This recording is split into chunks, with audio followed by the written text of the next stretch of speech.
Desde a noite de ontem, o assunto mais falado é a fala do Barroso, do ministro do Supremo Tribunal Federal, que disse que lutou contra o bolsonarismo, lutou contra a ditadura, lutou contra a censura e contra o bolsonarismo. E isso caiu como uma bomba, porque é vedado aos ministros do Supremo Tribunal Federal fazerem atividade político-partidária. Mas não é a primeira vez que as falas do Barroso repercutem mal na imprensa, e a gente vai discutir um pouco mais sobre isso. Tem um pedido de impeachment já. Pode acontecer esse pedido de impeachment? A gente vai conversar um pouco mais sobre isso aqui nesse editorial. Então seja muito bem-vindo, é sempre um prazer estar aqui com você. Não esquece de dar o like para forçar aí o YouTube a mandar para mais pessoas, o Facebook a entregar o nosso vídeo para mais pessoas. E se puder também, se inscreva no canal, a gente está quase batendo a nossa meta de 1.400.000 seguidores. Bora começar de matéria? Vamos lá? Olha só, essa é uma das matérias que tratam sobre o tema, porque em todos os jornais ontem estava a fala do ministro Barroso. Oposição pede impeachment de Barroso após fala de ministros do STF durante Congresso da Uni. O ministro do Supremo Tribunal Federal, Luiz Roberto Barroso, afirmou que, abre aspas, nós derrotamos o bolsonarismo, em um discurso no Congresso da União Nacional dos Estudantes, na noite dessa quarta-feira, dia 12, em Brasília. Com a repercussão da declaração, parlamentares aliados do ex-presidente Jair Bolsonaro afirmaram que vão entrar com pedido de impeachment do magistrado. A gente vai discutir isso aqui para vocês. Primeiro ponto que a gente precisa entender: em que contexto aconteceu essa fala do ministro do Supremo Tribunal Federal, o Barroso. Ele foi até um evento de esquerda, um evento da UNE, União Nacional dos Estudantes.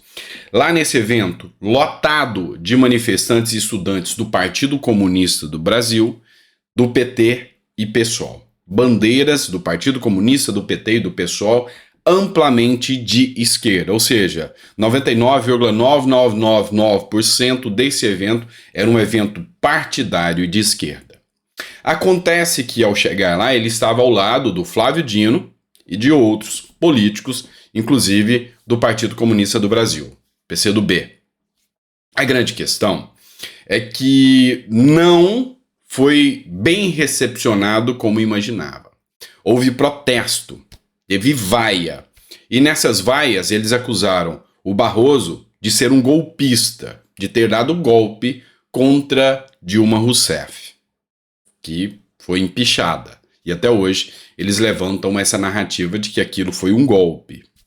Também acusaram e tinham faixa de que Barroso é contra o piso dos enfermeiros e, por ser contra o piso dos enfermeiros, é um inimigo da saúde. Então, nesse interim, o que aconteceu foi que Barroso esperava ser aclamado como o salvador da democracia ao derrotar o bolsonarismo, e não foi isso que aconteceu, ele foi vaiado. E aí é onde entra um posicionamento do Sêneca, que disse que o poder dado a um homem infla o ego, e o ego derruba o poder. E por que eu estou dizendo isso? Ao receber aquelas vaias, não era cabível, não são acostumados a serem afrontados. E aí, o Barroso soltou essa, de que vaia é democrática, mas, entretanto, ele lutou contra a ditadura, contra a censura e contra o bolsonarismo. E a gente vai explicar isso aqui um pouco mais, porque teve uma nota do STF contra isso aqui. O Pleno News, que é um jornal também que reverberou essa fala, trouxe aqui o trecho em específico da fala do Barroso. Saio daqui com energia renovada, pela concordância e pela discordância, porque essa é a democracia que nós conquistamos. Nós derrotamos a censura, nós derrotamos a tortura, nós derrotamos o bolsonarismo para permitir a democracia e a manifestação livre de todas as pessoas. Vamos lá, eu quero que você preste atenção numa fala. Nós derrotamos a tortura, a censura, nós derrotamos o bolsonarismo para que possa ter a manifestação livre de todas as pessoas. Do lado, vocês puderam perceber, o Flávio Dino aplaudindo e rindo, ou seja, o lado vencedor. Qual é a acusação e uma acusação que é plausível, não venha dizer que não é plausível, tá? Da esquerda contra Lava Jato e Sérgio Moro. Ora, o juiz tirou o Lula da jogada e depois entrou do lado de quem ganhou a eleição. Pois é, mas tá aqui o Dino, representante de quem ganhou a eleição, do lado de um dos membros do judiciário. Então, é lógico que é complicado. A matéria diz o seguinte: após receber vaias de um grupo ligado a profissionais da área da enfermagem, nessa quarta-feira, enquanto discursava no Congresso da União Nacional dos Estudantes, a UNE, o ministro Luiz Roberto Barroso, do Supremo Tribunal Federal, usou a frase "nós derrotamos o bolsonarismo" e disse que tal fato permitiu a democracia e a manifestação livre de todas as pessoas. Ou seja, pegou muito mal essa fala. E vai ter um impeachment, ou seja, o pedido de impeachment. Vou trazer uma manifestação aqui do Jorge Seife, que é senador da República. E a casa responsável por fazer o impeachment de ministros do Supremo Tribunal Federal é o próprio Senado. Por isso que eu peguei em específico a fala do Jorge Seife, embora muitos outros se manifestaram também. Ele colocou aqui o artigo 39 da Lei 10.079, a lei de impeachment, e escreveu o seguinte: as diversas falas do ministro Barroso denotam, além de ativismo político, destemor. Não há respeito e prova o que muitos de nós senadores temos assistido: hipertrofia judicial, estado de exceção e atropelo da separação dos poderes. Existem proposições de oitivas e até mesmo pedido de impeachment protocolado no Senado, baseados na Lei Federal 10.079, que é a lei do impeachment, em especial os artigos 3º e 5º. Mas precisamos que a mesa do Senado, em especial o presidente da casa, Rodrigo Pacheco, coloque em pauta para que os senadores votem e decidam. Caso contrário, não passam de proposições que jazem nas gavetas. Essa passividade entre as instituições, ao invés de separação, independência e harmonia de poderes, virou um casamento sem vergonha. E aqui ele cita, o que é interessante a gente colocar aqui, o artigo 39 da lei, que diz o seguinte: são crimes de responsabilidade dos ministros do Supremo Tribunal Federal. Inciso 3. Exercer atividade político-partidária. Vamos entender que, além dessa fala, outras falas repercutiram de Barroso. Eleição não se ganha, se toma. Perdeu o mané, não enche o saco. Quando ele falou em relação a um apoiador do Bolsonaro que o questionou, se ele falou para ele que perdeu, ele se colocou no lugar dos vitoriosos. Nós derrotamos o bolsonarismo, a última fala dele, e poder judiciário passou a ser um poder político. Então essas foram as falas que nitidamente você vê que há uma atividade política aqui do Supremo, que deixou de ser um órgão meramente técnico nas falas do próprio Barroso. E aí, fazendo análise de todo esse contexto, sim, a lei do impeachment foi infringida. Mas haverá uma ação integrada do Senado Federal contra essa infração? Não. Por que não? Porque o Senado é um órgão político. E mesmo para aplicar a lei, somente pelas decisões políticas elas são aplicadas. Então, vamos dar um exemplo. Vamos dizer que o Barroso se autodeclarasse: olha, foi eu mesmo, eu fiz de tudo e eu cometi crime de responsabilidade. Pronto. Ele mesmo anunciou que infringiu a lei. Se o Pacheco disser: não, mas eu vi que ele falou sem noção, isso vai ter um dano político muito grande, ele é obrigado a fazer essa aplicação e colocar o impeachment? Ainda não é.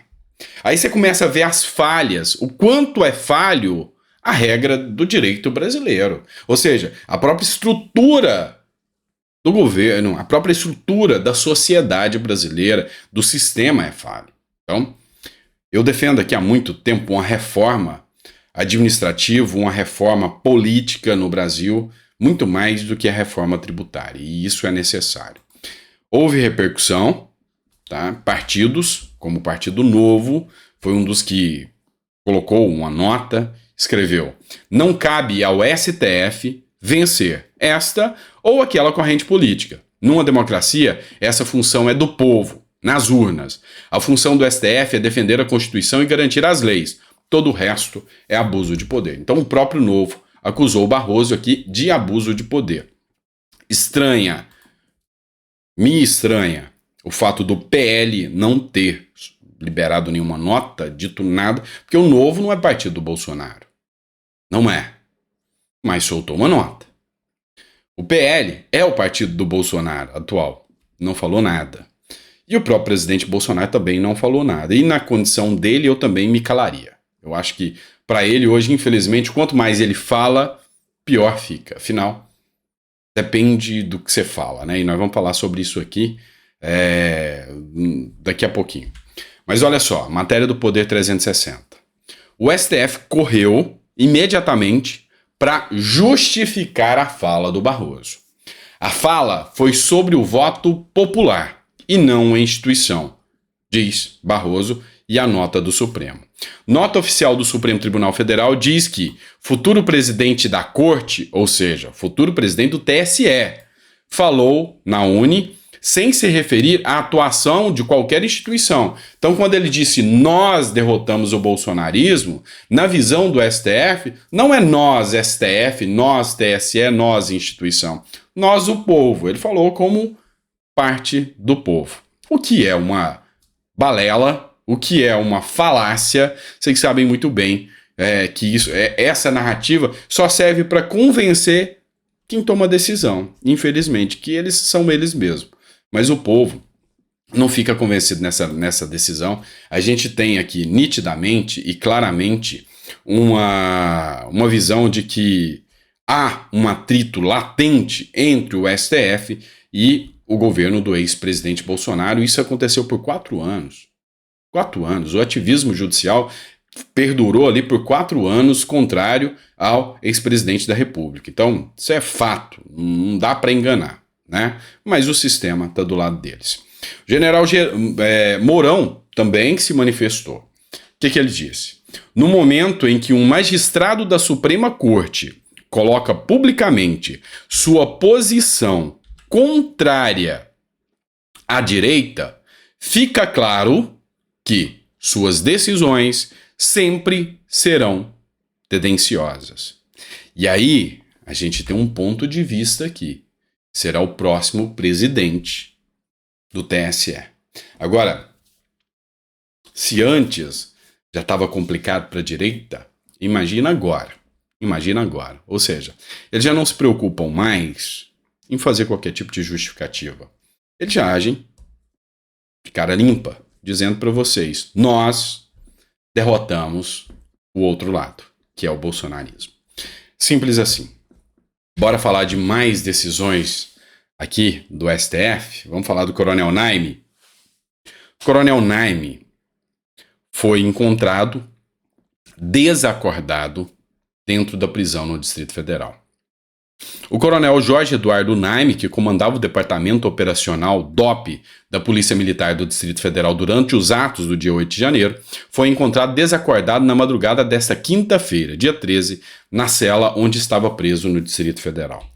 Pois é, tem notícias circulando que ele morreu, tem notícias circulando que ele está na UTI, em estado grave, mas assim, eu fui averiguar a fundo, fui procurar informações sobre o que estava acontecendo em vários meios de comunicação aí mais sérios, dos quais eu acompanho. Ele chegou a ser atendido, como ele está preso, ele não foi para o hospital designado aos militares, ele foi para o SUS normal, lá foi atendido e já voltou para a cela e recuperou. está recuperando ainda, mas está bem de saúde. Então, essas matérias de fake news aí, de que tá morto, de que tá em estado grave, na UTI, não. Mas algo nessa história ainda é um tanto quanto complicada, complexa. Eu, como jurista, não tenho dúvidas alguma de que há um equívoco judiciário gigantesco em relação à prisão do Naime. Há uma decisão teratológica aqui nesse sentido, do qual a defesa tenta mostrar ao judiciário para que ele seja livre. Se você acompanhou o depoimento do Naime na CPMI de 8 de janeiro, meu amigo, não tenho o que falar. É um homem que estava há 7 dias de férias devidas e de direito, não estava no local, foi para atuar, foi agredido, precisou de tratamento, estava lá dentro. E aí tem um outro agravante nessa história. Outro agravante, porque ele ainda não teve a denúncia feita. Isso aqui a própria Soraya Tronic falou dentro da CPMI, falou, como assim? Já são 5 meses de prisão e o Ministério Público tem 5 dias se preso e 15 se solto para apresentar a denúncia. O Ministério Público não fez nada até agora, esse homem vai ficar preso sem saber o porquê até quando? Até quando? Então, além de estar preso indevidamente, injustamente, e aqui eu tenho uma crítica gigantesca aos parlamentares que participaram daquela sessão, a todos, todos, desde a oposição até os do governo também, porque ali ficou nítido que o Naime não tinha cometido qualquer ato de omissão. E aí, era papel do próprio Congresso, dos próprios parlamentares ali, fazerem uma solicitação de habeas corpus encaminhado ao Supremo Tribunal Federal pela CPMI. E não o fizeram por quê? O momento era aquele, no auge das falas dele, o momento era aquele, e não fizeram. Mas vamos lá, continua. Tem mais matéria para vocês aqui. Vamos falar do Mauro Cid. Hoje vai ter mais técnica de direito um pouquinho para a gente explicar. Isso aqui é uma postagem do Coronel Meira oficial, mas está em todos os jornais. Inclusive, esse ponto que ele utiliza aqui é do jornal O Antagonista, que ele pegou. CPMI acionou a justiça por abuso do direito ao silêncio de Mauro Cid. Abuso do direito. CPMI aciona a justiça contra Mauro Cid por abuso do direito ao silêncio. E aí o Coronel Meira faz a seguinte manifestação. A Constituição garante a todos o direito de permanecer em silêncio. Entretanto, para alguns membros da CPMI parece haver um limite dessa garantia constitucional. Mauro Cid, a quem fiz questão de prestar solidariedade pessoalmente, durante a sua participação na CPMI, está sendo acusado de abuso do direito ao silêncio. Se fosse G. Dias ou Flávio Dino, a reação também seria essa. Ponderação muito inteligente do Coronel Meira. Se fosse o Flávio Dino ou o G. Dias, seria essa? Eu acredito que não. Mas eu também não vou ser hipócrita, porque eu sou um dos críticos ao silêncio dele. Eu acho que ele perdeu uma chance de ouro. E muitos de vocês, inclusive, me criticaram também. Justo, é o seu ponto de vista. Eu fui lá, respondi quem eu consegui dentro dos comentários. Ah, não, você queria o quê? Tudo que ele fala, ele vai ser incriminado. Pois é, ficou em silêncio, foi incriminado também. Mas pelo menos pro povo, ia saber o ponto de vista dele. Em silêncio, ele continua sendo incriminado. E você que assistiu, você viu o ponto de vista dele? Ou só o silêncio até agora? Porque quem traz a narrativa é só o lado de lá. E o lado dele? Nada até agora. Nada. Então, eu sou crítico ao silêncio dele. Mas vamos fazer a análise aqui do que foi dito. Artigo 5º, inciso 43 da Constituição Federal. O preso será informado de seus direitos, entre os quais o de permanecer calado, sendo-lhe assegurada a assistência da família e do advogado. Então, dentre os direitos, o de permanecer calado. ok? Vamos lá. Dá pra gente fazer a leitura aqui e dizer que ele já teria o direito de ficar calado? Não. Por quê? Porque, neste caso, o Mauro Cid estava sendo ouvido como testemunha e não como réu. Então, é um direito do réu ficar calado, não da testemunha. Até então. Mas também é um direito, inclusive da testemunha, não se auto-incriminar. Ou seja, se ela tem um ponto, seja qual for, que pode incriminá-la, ela tem direito ao silêncio. Então, por exemplo, vou te dar um exemplo. Digamos que houve um roubo. Roubaram uma caixa de cerveja no supermercado. E aí, eu tô com um carro parado, o cara entra dentro do carro e fala, olha, toca o carro aí pra frente, vamos, anda. Aí eu entro no carro, sem saber o que tá acontecendo, e vou pra frente. Vou andando. Depois eu deixo o cara no lugar. O cara tira a latinha, me entrega uma latinha de cerveja e fala, cara, isso aqui eu roubei no supermercado. E vai embora. Você pensa, vou ficar na minha. E aí, no meio dessa história, você sabe desse trecho.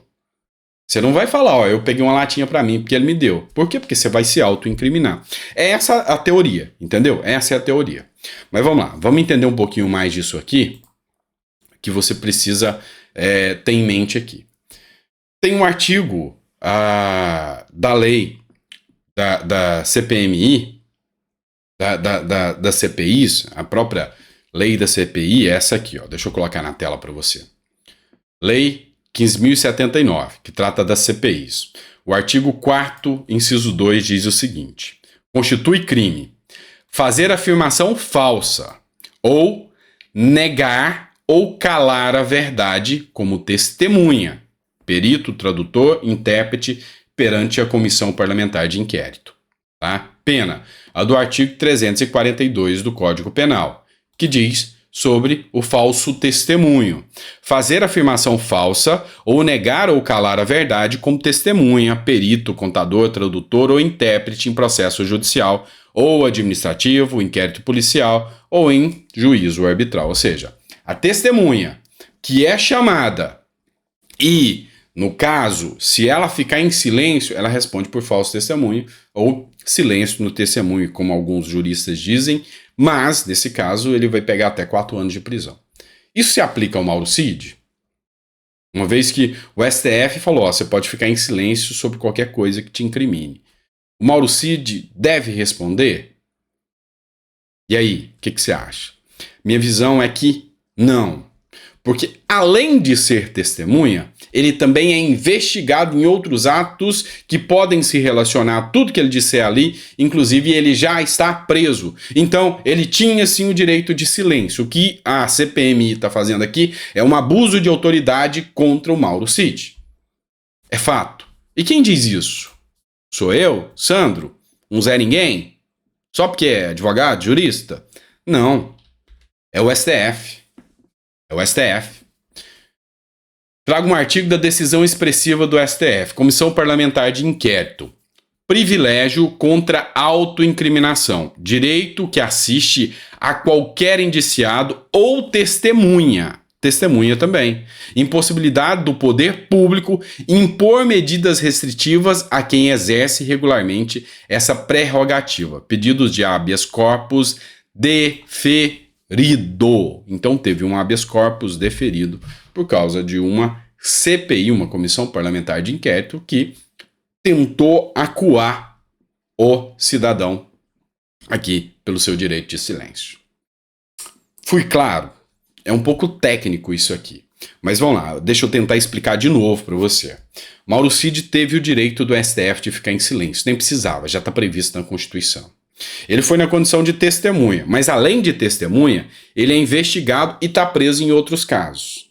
A Constituição diz que o réu, só o réu, tem direito em ficar em silêncio. O Código Penal diz que a testemunha não tem direito de ficar em silêncio, salvo aquilo que possa incriminá-la tornando-o réu.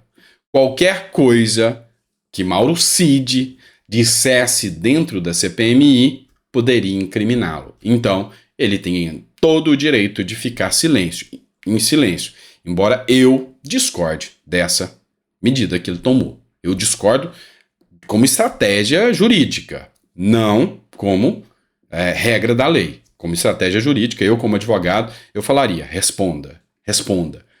Dê o máximo de visibilidade que você puder ao que eles te perguntarem.